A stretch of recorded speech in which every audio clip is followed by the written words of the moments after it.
Terima kasih atas kesempatannya. Perkenalkan, nama saya Firnia Dormaida, NIM 2019-710074. Assalamualaikum warahmatullahi wabarakatuh. Terima kasih atas kesempatannya. Perkenalkan, nama saya Novi Rahmatur Rosidah dengan NIM 2019-710226. Terima kasih atas kesempatannya. Perkenalkan, nama saya Nadia Putri Ramadhani dengan NIM 2019-710274. Assalamualaikum warahmatullahi wabarakatuh. Terima kasih atas kesempatannya. Perkenalkan, nama saya Rahma Julia Filiana dengan NIM 2019-710380. Baik, terima kasih atas kesempatannya. Saya Vindi Faunus Siriawan dengan NIM 2019-710416. Assalamualaikum warahmatullahi wabarakatuh. Terima kasih atas kesempatannya. Perkenalkan, saya Haya Barata Siwi dengan NIM 2019-710589. Assalamualaikum warahmatullahi wabarakatuh. Terima kasih atas kesempatannya. Perkenalkan, nama saya Celia Arsa Prayita dengan NIM 2019-710608. Assalamualaikum warahmatullahi wabarakatuh. Terima kasih atas kesempatannya. Perkenalkan, nama saya Nur Safa Semarani dengan NIM 2019-710652. Assalamualaikum warahmatullahi wabarakatuh. Perkenalkan, nama saya Afifah Eka Nur Sabrina, NIM 2019-710662. Baik, di sini saya akan menjelaskan tentang asbabun nuzul. Asbabun nuzul merupakan hal-hal yang menjadi suatu asbab atau sebab diturunkannya sebuah wahyu. Ada kalanya terjadi sesuatu peristiwa yang membutuhkan penjelasan hukum atau adanya suatu pertanyaan yang diajukan kepada Nabi Muhammad SAW. Kemudian turun suatu ayat untuk menjelaskan peristiwa atau pertanyaan tersebut. Meskipun demikian, tidak seluruh ayat-ayat Al-Quran mempunyai asbabun nuzul. Kajian asbabun nuzul ini sangatlah membantu seseorang untuk memahami dan menafsirkan Al-Quran. Terima kasih. Terima kasih atas kesempatannya. Di sini saya akan menjelaskan tentang Al-Quran turun dalam 2 periode. Dalam memahami tujuan Al-Quran, terlebih dahulu harus diketahui periode turunnya Al-Quran atau asbabun nuzul. Dengan mengetahui periode-periode tersebut, maka tujuan Al-Quran akan lebih jelas. Para ulama ulum Al-Quran membagi sejarah turunnya Al-Quran dalam 2 periode, yaitu periode sebelum hijrah dan periode sesudah hijrah. Ayat-ayat yang turun di periode pertama yaitu dinamakan surat Al-Makkiyah, sedangkan ayat-ayat yang turun di periode kedua dinamakan surat Al-Madaniyah. Pemahaman seperti ini berbeda dengan pemahaman kitab-kitab ilmiah. Kitab-kitab ilmiah jika membahas suatu masalah selalu menggunakan suatu metode tertentu dan membaginya dalam bab-bab dan pasal-pasal. Metode ini tidak bisa diterapkan dalam Al-Quran karena susunan urutan ayat dan suratnya ditentukan oleh Allah Subhanahu wa taala dengan cara taufiqi. Tidak menggunakan metode sebagaimana metode penyusunan buku-buku ilmiah. Perbedaan itu dapat dilihat dari komposisi ayat Al-Quran yang berubah. Susunan ayat Madaniyah banyak dijumpai tersusun beserta mayoritas ayat-ayat Makkiyah dalam suatu surat. Baik, terima kasih atas kesempatannya. Di sini saya akan menjelaskan tentang pokok-pokok isi kandungan Al-Quran.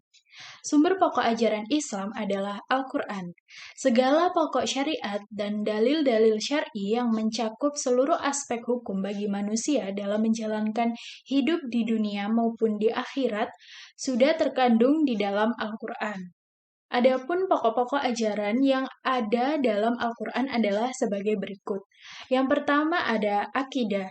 Sesungguhnya, akidah merupakan segala masalah yang paling pokok dan paling mendasar bagi setiap mukmin. Akidah menjadi pintu awal masuknya seseorang ke dalam Islam dan akidah pula yang harus dia pertahankan hingga akhir hidupnya. Seorang mukmin dituntut untuk membawa serta kalimat tauhid, kalimat ikhlas, la ilaha illallah hingga menghembuskan nafas yang terakhir agar dia dikategorikan ke dalam hamba-hamba Allah yang husnul khotimah. Semua mukmin meyakini bahwa barang siapa yang demikian adanya pasti meraih ridha Allah Subhanahu wa taala, rahmatnya dan surganya. Oleh karena itu, bahasan tentang akidah menjadi salah satu masalah paling urgent dan krusial bagi setiap mukmin. Akidah dari segi bahasa atau etimologis berasal dari bahasa Arab yang bermakna ikatan atau sangkutan atau menyimpulkan sesuatu. Di antaranya juga mempunyai arti al-yakin atau keyakinan dan al-jazmu atau penetapan. Secara terminologis, terdapat beberapa definisi akidah yang dikemukakan oleh para ulama Islam, antara lain menurut Hasan al-Banna. Akidah adalah beberapa perkara yang wajib diyakini kebenarannya oleh hati, mendatangkan ketentraman jiwa, menjadi keyakinan yang tidak bercampur aduk sedikit pun dengan keraguan. Menurut Abu Bakar Jabir al-Jazairi, akidah adalah sejumlah kebenaran yang dapat diterima secara umum oleh manusia berdasarkan akal, wahyu, dan fitrah. Kebenaran itu dipatrikan di dalam hati serta diyakini kesahihan dan keberadaannya secara pasti dan ditolak segala sesuatu yang bertentangan dengan kebenaran itu. Dari dua definisi di atas, ada beberapa hal yang harus diperhatikan dalam rangka mendapatkan suatu pemahaman mengenai akidah yang lebih proporsional, yaitu setiap manusia memiliki fitrah mengakui kebenaran, indera untuk mencari kebenaran, dan wahyu untuk menjadi pedoman dalam menentukan mana yang baik dan mana yang buruk. Dalam berakidah, hendaknya manusia menempatkan fungsi masing-masing instrumen tersebut pada posisi yang sebenar-benarnya. Yang kedua yaitu keyakinan yang kokoh. Itu terbebas dari segala pencampur adukan dengan keraguan-keraguan walaupun sedikit. Keyakinan hendaknya bulat dan penuh, tiada bercampur dengan syak dan kesamaran. Oleh karena itu, untuk sampai kepada keyakinan itu, manusia harus memiliki ilmu, yakni sikap menerima sesuatu kebenaran dengan sepenuh hati setelah meyakini dalil-dalil kebenaran. Yang ketiga yaitu akidah tidak harus mampu mendatangkan ketentraman jiwa kepada orang yang meyakininya.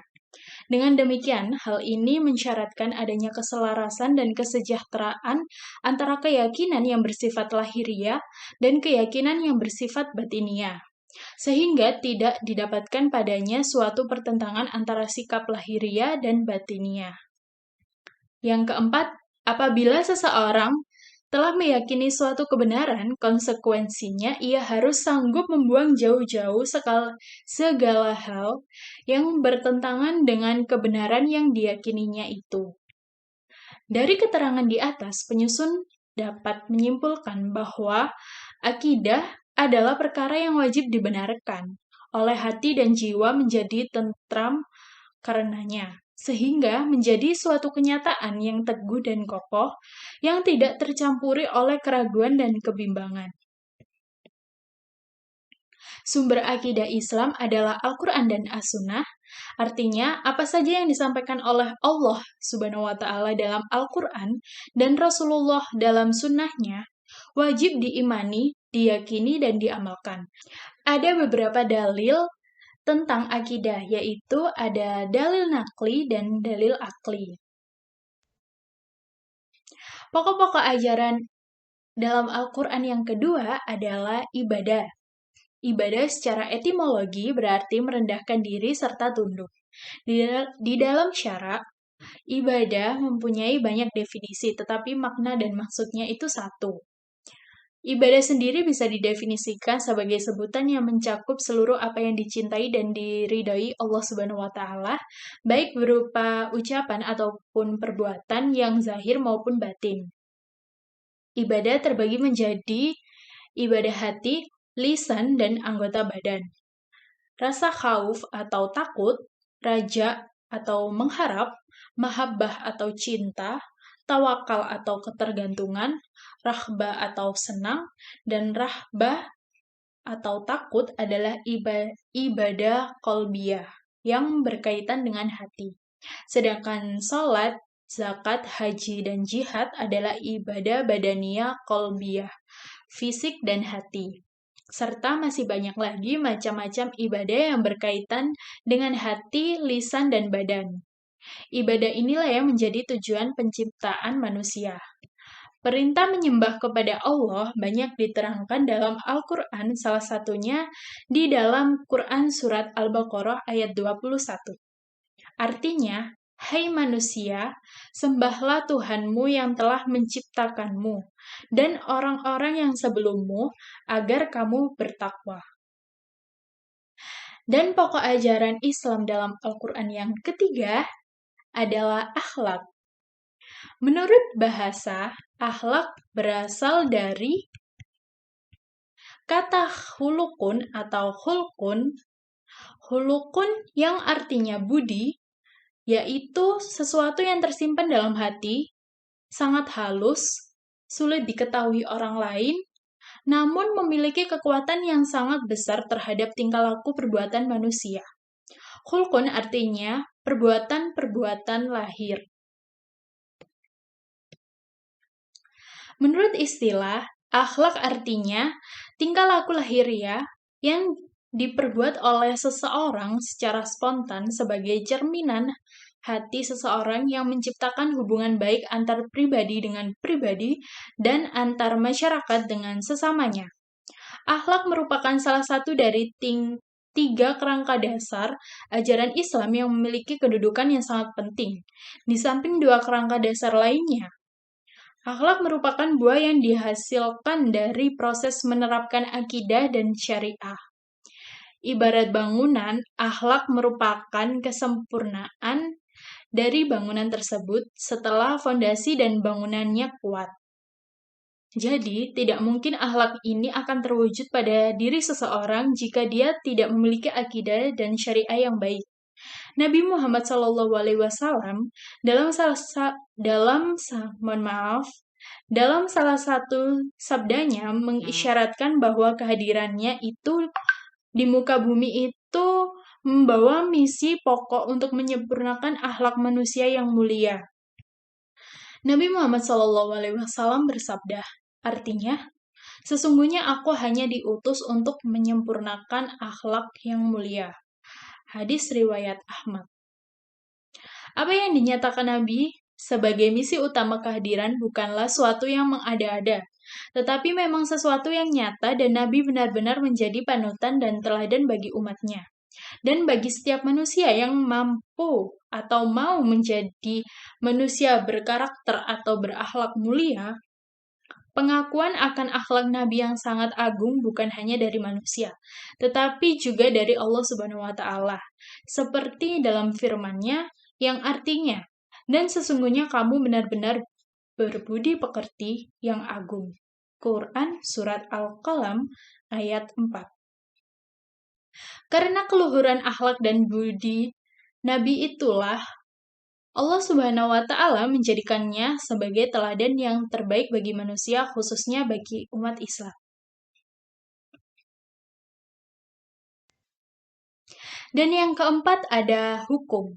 Secara garis besar, hukum yang diperbincangkan dalam Al-Quran meliputi dua hal, yaitu ibadah dan muamalah. Ibadah meliputi sholat, puasa, zakat, dan haji. Dan muamalah meliputi hukum, keluarga, jinayah, politik, dan ekonomi. Ini menunjukkan bahwa hukum Islam sangat komprehensif, tidak ada aspek kehidupan manusia, tata aturan hukumnya. Inilah salah satu karakter khusus hukum Islam yang tidak ada dalam hukum buatan manusia. C.N.D. Anderson, seorang orientalis, mengakui hal ini. Dia mengatakan, hukum Islam jauh lebih luas cakupannya dari hukum Barat. Hukum Islam mencakup segala lapangan hukum sekaligus, yaitu hukum publik dan hukum privat, hukum nasional dan hukum internasional, di mana Barat tidak menganggapnya sebagai hukum. Beberapa contoh ayat-ayat Al-Quran yang mengatur tentang ketentuan hukum-hukum tersebut. Beberapa contoh ayat-ayat Al-Quran yang mengatur tentang hukum-hukum tersebut antara lain Bismillahirrahmanirrahim. Inna anzalna ilaikal kitaba bil haqqi litahkum bainan nasi bima arakallah wala takun li khainina khosiman. Yang artinya, sesungguhnya kami telah menurunkan kitab kepadamu dengan membawa kebenaran supaya kamu mengadili antara manusia dengan apa yang telah Allah wahyukan kepadamu. Dan janganlah kamu menjadi penantang atau orang yang tidak bersalah karena membela orang-orang yang khianat. Quran Surat An-Nisa ayat 105. Pokok-pokok ajaran dalam Al-Quran yang kelima ada dasar-dasar ilmu pengetahuan atau sains. Ilmu atau ilmu pengetahuan adalah seluruh usaha sadar untuk menyelidiki, menemukan, dan meningkatkan pemahaman manusia dari berbagai segi kenyataan dalam alam manusia. Segi-segi ini dibatasi agar dihasilkan rumusan-rumusan yang pasti. Ilmu memberikan kepastian dengan membatasi lingkup pandangannya, dan kepastian ilmu-ilmu diperoleh dari keterbatasannya. Ilmu bukan sekedar pengetahuan atau knowledge, tetapi merangkum sekumpulan pengetahuan berdasarkan teori-teori yang disepakati dan dapat secara sistematik diuji dengan seperangkat metode yang diakui dalam bidang ilmu tertentu. Dipandang dari sudut filsafat, ilmu terbentuk karena manusia berusaha berpikir lebih jauh mengenai pengetahuan yang dimilikinya. Ilmu pengetahuan adalah produk dari epistemologi. Lalu, pengertian sains merupakan salah satu kebutuhan agama Islam. Betapa tidak setiap kali umat Islam ingin melaksanakan ibadah selalu memerlukan penentuan waktu dan tempat yang tepat. Umpamanya melaksanakan sholat, menentukan awal bulan Ramadan, pelaksanaan haji, semuanya punya waktu-waktu tertentu dan untuk menentukan waktu yang tepat diperlukan ilmu astronomi. Maka dalam Islam pada abad pertengahan dikenal istilah sains mengenai waktu-waktu tertentu. Banyak lagi ajaran agama yang pelaksanaannya sangat terkait erat dengan sains dan teknologi. Seperti untuk menunaikan ibadah haji, berdakwah, menyebarkan agama Islam diperlukan kendaraan sebagai alat transportasi. Allah telah meletakkan garis-garis besar sains dan ilmu pengetahuan dalam Al-Quran. Manusia hanya tinggal menggali, mengembangkan konsep dan teori yang sudah ada, antara lain sebagaimana terdapat dalam Quran Surat Ar-Rahman ayat 55 atau 33. Hai jamaah jin dan manusia, jika kamu sanggup menembus atau melintasi penjuru langit dan bumi, maka lintasilah. Kamu tidak dapat menembusnya kecuali dengan kekuatan. Menurut Quraisy Shihab, pemaparan ayat-ayat Al-Quran tentang kebenaran ilmiah tersebut lebih bertujuan untuk menunjukkan tentang kebesaran Tuhan dan keesaannya, serta mendorong manusia seluruhnya mengadakan observasi dan penelitian demi lebih menguatkan iman dan kepercayaan kepadanya. Al-Quran sedemikian menghormati kedudukan ilmu dan pengetahuan yang tidak ditemukan bandingannya dalam kitab-kitab suci yang lain. Sebagai bukti, Al-Quran menyifati masa Arab pra-Islam dengan jahiliyah atau kebodohan. Di dalam Al-Quran terdapat beratus-ratus ayat yang menyebut tentang ilmu dan pengetahuan. Di dalam sebagian besar ayat itu disebutkan kemuliaan dan ketinggian derajat ilmu. Lalu, Pokok-pokok ajaran yang ada dalam Al-Quran yang keenam adalah sejarah. Istilah sejarah adalah terjemahan dari kata tarikh atau dari kata bahasa Arab dan history dari kata bahasa Inggris. Semua kata tersebut berasal dari bahasa Yunani yaitu historia yang berarti ilmu. Historia digunakan untuk penjelasan mengenai gejala-gejala manusia dalam urutan kronologis. Sedangkan secara terminologi, menurut Al-Maqrizi, membatasi sejarah, ia memberikan informasi tentang sesuatu yang pernah terjadi di dunia. Definisi sejarah lebih umum adalah semasa lampau manusia, baik yang berhubungan dengan peristiwa politik, sosial, ekonomi, maupun gejala alam. Definisi ini memberikan pengertian bahwa sejarah tidak lebih dari sebuah rekaman peristiwa masa lampau manusia dan dengan segala isinya.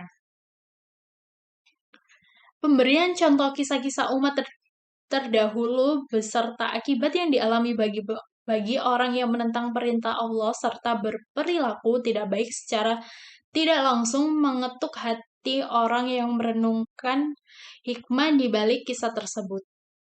Kisah menjadi sarana yang lembut untuk merubah kesalahan dan kekufuran suatu komunikasi masyarakat dengan tidak secara langsung menyalahkan atau menggurui mereka. Ayat-ayat tentang kisah dan sejarah dalam Al-Quran sebagai berikut. Terdapat dalam Quran Surat At-Toha ayat 99. Bismillahirrahmanirrahim. Kadzalika naqussu 'alaika min anba'i ma qad sabaqa wa qad atainaka min ladunna dzikran. Artinya, demikianlah kami kisahkan kepadamu, Muhammad, sebagian kisah umat yang telah lalu dan sungguh telah kami berikan kepadamu suatu peringatan Al-Quran dari sisi kami. Dan juga terdapat dalam Quran Surat Ar-Rum ayat 42. Bismillahirrahmanirrahim. Qul siru fil ardi fanzuru kaifa kana 'aqibatul ladina min qablu kana aktsaruhum musyrikin. Yang artinya, katakanlah Muhammad, bepergianlah di bumi lalu lihatlah bagaimana kesudahan orang-orang dahulu. Kebanyakan dari mereka adalah orang-orang yang mempersekutukan Allah Subhanahu wa Ta'ala. Sekian penjelasan dari saya. Selanjutnya saya akan menjelaskan mengenai hukum-hukum yang terkandung dalam Al-Quran. Sumber utama hukum Islam adalah Al-Quran dan Sunnah Nabi Muhammad. Dua sumber ini disebut juga sebagai dalil-dalil pokok hukum Islam. Selain Al-Quran dan Sunnah, ada ijma, qiyas, istihsan, maslahah mursalah, istishhab, urf, dan sadus dzari'ah. Juga mempunyai peran yang tidak kecil dalam pembentukan hukum Islam. Namun semuanya hanya berfungsi sebagai dalil pendukung, sebagai alat bantu untuk sampai kepada hukum-hukum yang dikandung oleh Al-Quran dan Sunnah. Karena statusnya hanya sebagai alat bantu untuk memahami Al-Quran dan Sunnah, sebagian ulama menyebutnya sebagai metode istinbat. Menurut Wahbah Zuhaili dalam bukunya Usulul Fiqhil Islami, 3 macam hukum yang dikandung dalam Al-Quran yaitu yang pertama, ada hukum-hukum akidah, yaitu hukum-hukum yang berhubungan dengan sesuatu yang harus diyakini oleh manusia tentang Allah Subhanahu wa Ta'ala, malaikat, kitab-kitab, dan Rasulnya serta hari akhir. Yang kedua, ada hukum-hukum etika, yaitu hukum yang berhubungan dengan sesuatu keutamaan yang digunakan oleh manusia untuk menghias dirinya seperti kejujuran dan menghilangkan sifat-sifat yang jelek pada dirinya seperti dusta dan bakhil. Yang ketiga, ada hukum-hukum amaliyah, hukum-hukum yang berhubungan dengan manusia dalam bentuk ucapan, pekerjaan, kontrak, dan beberapa usaha. Hukum ini berisi 2 macam, yaitu yang pertama, hukum ibadah seperti sholat, puasa, zakat, haji, nazar, sumpah, dan lainnya dari bentuk-bentuk ibadah yang bertujuan untuk mengatur hubungan manusia dengan Tuhannya. Yang kedua, hukum-hukum muamalat seperti kontrak kerja, hukuman, pidana, dan lainnya yang berkaitan dengan aturan hubungan manusia yang satu dengan yang lainnya. Pada intinya, hukum-hukum yang terkandung dalam Al-Quran adalah ajaran yang berhubungan dengan hukum muamalat, ajaran yang berhubungan dengan akhlak berupa sifat-sifat keutamaan dan menghindarkan dari hal-hal yang membawa kehinaan, serta ajaran yang berhubungan dengan akidah seperti tauhid, kenabian, malaikat, dan kitab. Terima kasih. Baik, saya akan melanjutkan presentasi dari kelompok kami. Saya akan menjelaskan pengertian hukum dalam bidang muamalah. Pengertian hukum bidang muamalah bagian dari hukum Islam yang mengatur hubungan antar seseorang dan orang lain, baik seseorang pribadi tertentu maupun terbentuknya badan hukum, seperti perseroan, firma, yayasan, dan negara. Badan hukum ini dalam hukum Islam disebut dengan nama Asyihahiyah Al-Tibariyah.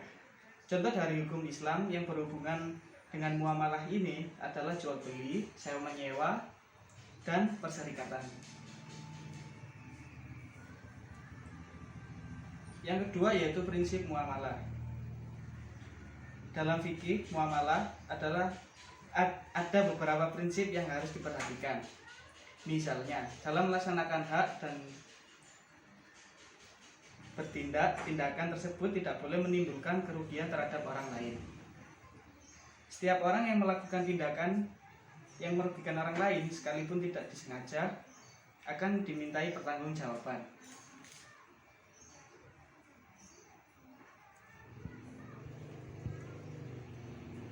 Terdapat beberapa prinsip dasar yang ditetapkan syarat.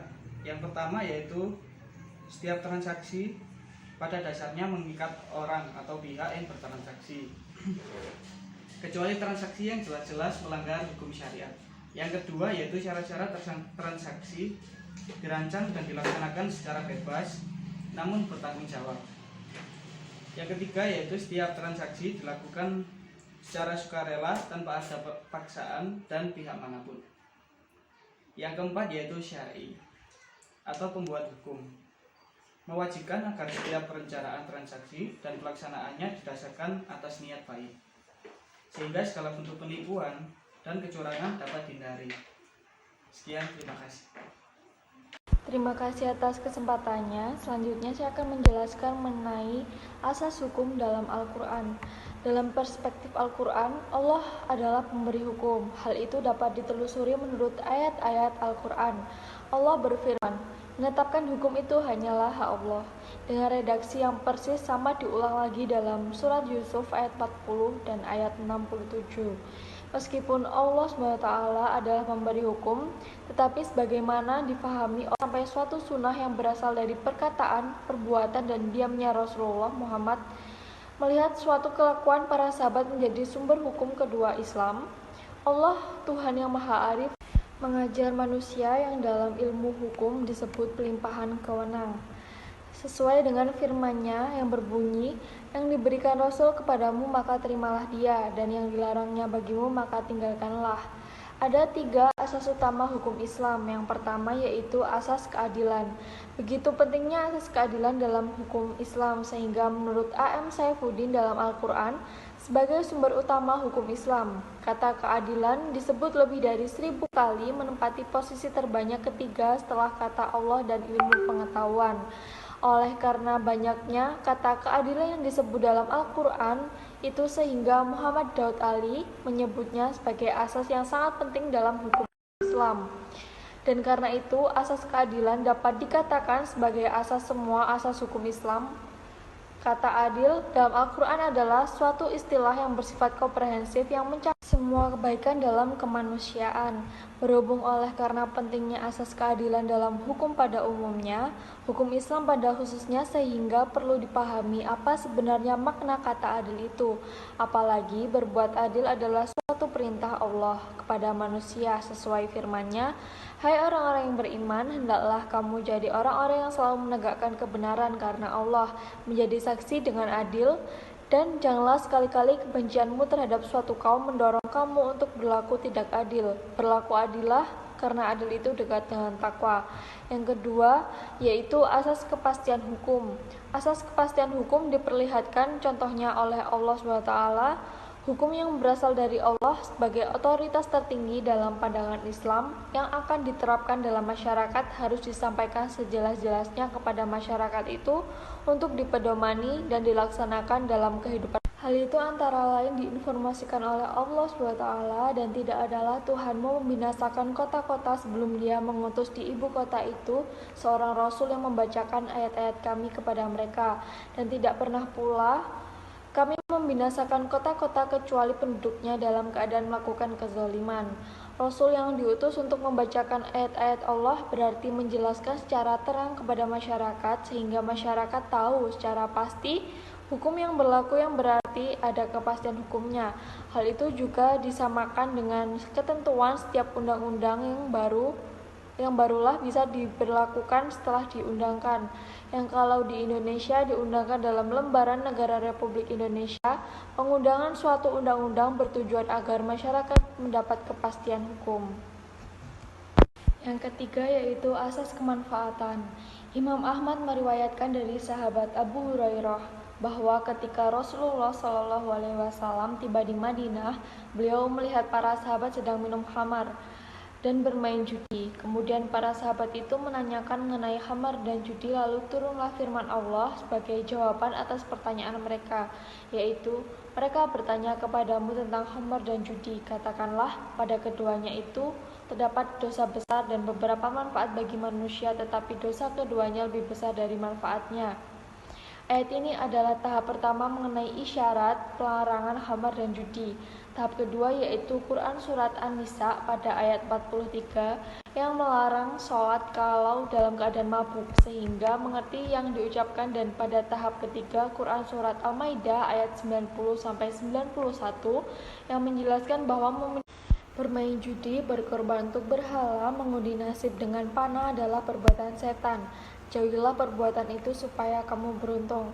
Asas kemanfaatan juga dapat disimpulkan dari larangan berbuat mubazir, menyia-nyiakan sesuatu, bahkan dalam penekanan akan larangan memboroskan sesuatu dipersamakan dengan bersaudara dengan setan, sesuai dengan firman Allah, dan janganlah kamu menghambur-hamburkan hartamu secara boros. Sesungguhnya pemboros itu adalah saudara-saudara setan, dan setan itu sangat ingkar kepada Tuhannya. Larangan memboroskan harta itu pada hakikatnya adalah agar harta itu dipergunakan secara hemat dan cermat, supaya bermanfaat betul, yang biasa disebut dengan berhasil guna dan berdaya guna. Al-Quran sebagai sumber utama hukum Islam telah mengemukakan asas manfaat sebagai salah satu asas hukumnya. Hal ini berarti sejak abad ke-7 Masehi hukum Islam telah menganut. Di sini saya akan menjelaskan tentang hukum ekonomi di dalam Al-Quran. Di dalam Al-Quran terdapat ketetapan hukum yang artinya ketetapan perihal kegiatan halal dan haram, ketetapan pelarangan memakan harta batil, ketetapan hukum mewaris, ketetapan hukum zakat, dan lain sebagainya. Dalam hukum Islam, hal ini terlebih dikenal sebagai azimah. Al-Quran memiliki peranan penting di dalam meramu sistem ekonomi Islam. Sistem ekonomi Islam berpedoman kepada nilai-nilai etika yang diketengahkan oleh Al-Quran. Berbeda dengan ekonomi konvensional yang memisahkan ekonomi dan agama, Islam menjadikan ekonomi berdiri di atas pijakan yang jelas, yaitu Al-Quran, sehingga dikatakan bahwa di dalam Islam ekonomi tidak dapat dipisahkan oleh agama. Jelaskan tentang ekonomi Islam yang diantaranya adalah surat Al-Baqarah ayat 198 yang berbunyi, A'udzubillahi minasyaitonirrajim, Bismillahirrahmanirrahim, Laisa 'alaikum junahun an tabtagu fadlan min rabbikum فإذا أفضتم من عرفات فاذكروا الله عند المشعر الحرام واذكروه كما هداكم وإن كنتم من قبله لمن الضالين, yang artinya bukanlah suatu dosa bagimu mencari karunia dari Tuhanmu, maka apabila kamu bertolak dari Arafah, berzikirlah kepada Allah di Masyaril Haram dan berzikirlah kepadanya sebagaimana Dia telah memberi petunjuk kepadamu, sekalipun sebelumnya kamu benar-benar termasuk orang yang tidak tahu.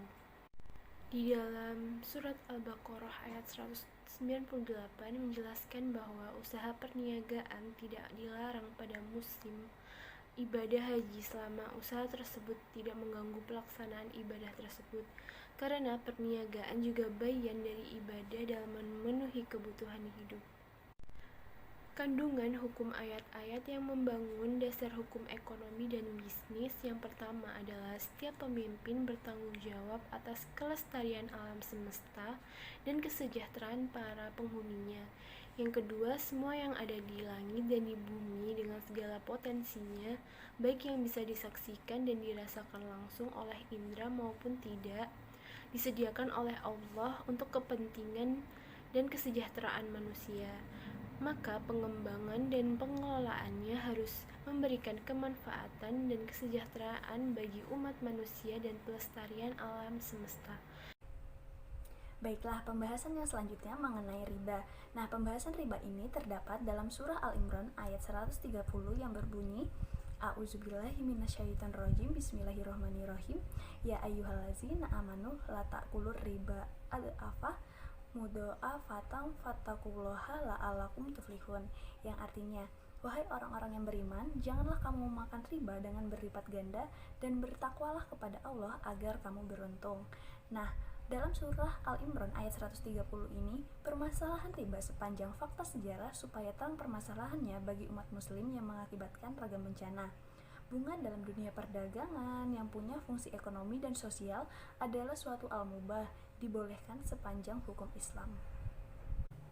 Terima kasih atas kesempatannya. Baiklah, saya akan melanjutkan materi mengenai pembahasan ekonomi Islam yang terdapat dalam ayat-ayat Al-Quran. Yang pertama, mengenai pembahasan transaksi jual-beli. Nah, pembahasan transaksi jual-beli ini terdapat dalam surah Al-Jumu'ah ayat 9 yang berbunyi, A'udzubillahi minasyaitonirrajim, Bismillahirrahmanirrahim. Ya ayyuhallazina amanu idamu di as-sholati min yaumil jumu'ati fas'au izikrillahi wadarul bai'a zalikum khairulakum in kuntum ta'lamun, yang artinya, wahai orang-orang yang beriman, apabila telah disuruhkan kepada kamu untuk melaksanakan sholat Jumat, maka segeralah kamu mengingat Allah dan tinggalkanlah jual beli. Yang sedemikian itu lebih baik jika kamu mengetahuinya. Nah, dalam surah Al-Jumu'ah ini sangat jelas sekali bahwa Allah menyerukan kepada umat Islam untuk segera melaksanakan sholat Jumat dan meninggalkan segala aktivitas, termasuk aktivitas jual beli.